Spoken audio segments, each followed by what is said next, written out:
ദനഹ പെരുന്നാൾ എന്ന് പറഞ്ഞാൽ നമുക്കറിയാം, കർത്താവായ യേശു ക്രിസ്തു തൻ്റെ പരസ്യ ശുശ്രൂഷ ആരംഭിക്കുന്നതിന് മുമ്പ് യോർദാൻ നദിയിൽ വെച്ച് തനിക്ക് മുന്നോടിയായി വന്ന സ്നാപക യോഹന്നാനാൽ യോർദാൻ നദിയിൽ വെച്ച് സ്നാനമേറ്റതിൻ്റെ ഒരു സ്മരണയാണ് നമ്മൾ നിർവഹിക്കുന്നത്.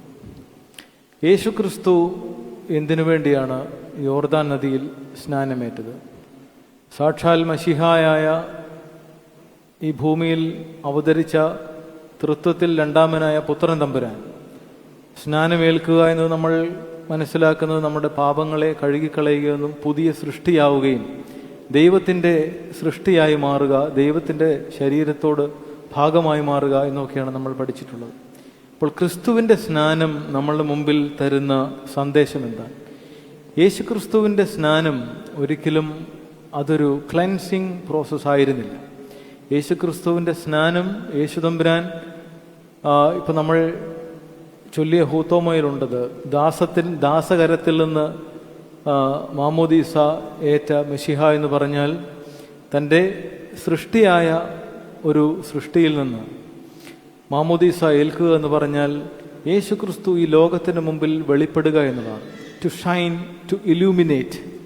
പിതാക്കന്മാർ നമ്മളെ പഠിപ്പിക്കുന്നതാണ്. യോർദാൻ നദിയിൽ യേശു ക്രിസ്തു സ്നാനമേറ്റപ്പോൾ കപ്പദോക്യൻ പിതാക്കന്മാരിൽ ഒരാളായ ഗ്രിഗറി ഓഫ് നാസിയാൻസസ് പറയുന്നത് ഇങ്ങനെയാണ്: ക്രിസ്തു യോർദാൻ നദിയിൽ സ്നാനമേറ്റപ്പോൾ യേശു ക്രിസ്തു ഇലൂമിനേറ്റ് ചെയ്യപ്പെട്ടു. അതായത് ക്രിസ്തു വിളങ്ങുകയായിരുന്നു, തിളങ്ങുകയായി. ലോകത്തിലേക്ക് ഒരു ഷൈനിങ് സബ്സ്റ്റൻസായി ക്രിസ്തു വെളിപ്പെടുകയാണ്.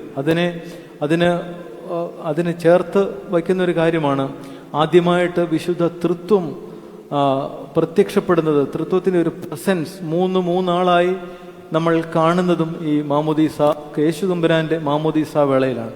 പിതാവാം ദൈവം സ്വർഗം തുറന്നപ്പോൾ ഇവൻ എൻ്റെ പ്രിയപുത്രൻ എന്ന് പറയുകയും പുത്രനാം ദൈവം തമ്പുരാന്റെ മേൽ, പുത്രൻ തമ്പുരാന്റെ മേൽ പരിശുദ്ധ റൂഹ പ്രാവിന്റെ രൂപത്തിൽ ആവസിക്കുകയും ചെയ്ത ഈ 3 ആളത്വങ്ങളെ ഇതിൻ്റെ പരിശുദ്ധ തൃത്വത്തിൻ്റെ ഒരു പ്രത്യക്ഷമായ ഒരു പ്രത്യക്ഷതയായി നമ്മൾ വായിച്ചെടുക്കേണ്ടതായിട്ടുണ്ട്. ഇങ്ങനെയെല്ലാമാണ് പിതാക്കന്മാർ നമ്മളെ പഠിപ്പിക്കുന്നത്. അപ്പോൾ ഈ ദനഹ പെരുന്നാൾ നമ്മൾ ആചരിക്കുമ്പോൾ, ദനഹ എന്ന വാക്കിൻ്റെ അർത്ഥം തന്നെ ഉദിക്കുക എന്നുള്ളതാണ്. ടു ഇലൂമിനേറ്റ്, ടു തെളിയുക, ഉദയം ചെയ്യുക എന്നുള്ളത്.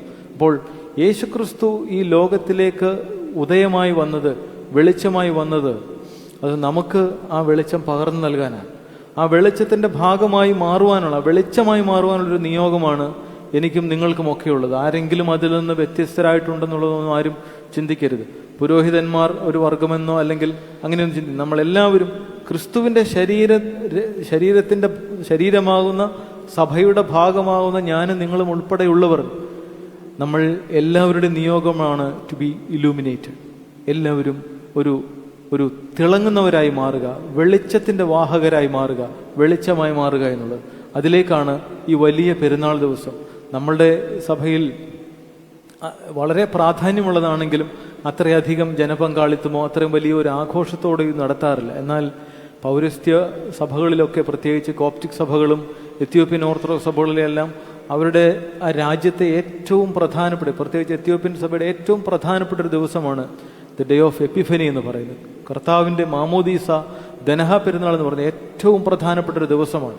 അത് ഈ ലോകത്തിലെ ഇരുളിൻ്റെ മേലിലേക്ക്, ഇരുളിൽ കഴിഞ്ഞിരുന്ന ജനസമൂഹത്തിന് വെളിച്ചമായി, അവർക്ക് രക്ഷയായി ഉദിച്ച ക്രിസ്തുവിനെ അവർ ജീവിതത്തിൽ സ്വീകരിക്കുകയാണ്.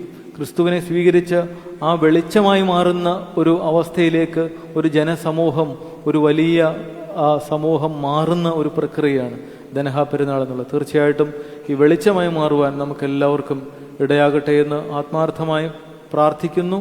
ദനഹ പെരുന്നാളിൻ്റെ എല്ലാ നന്മകളും വന്നുയർന്നിട്ടുള്ള എല്ലാവർക്കും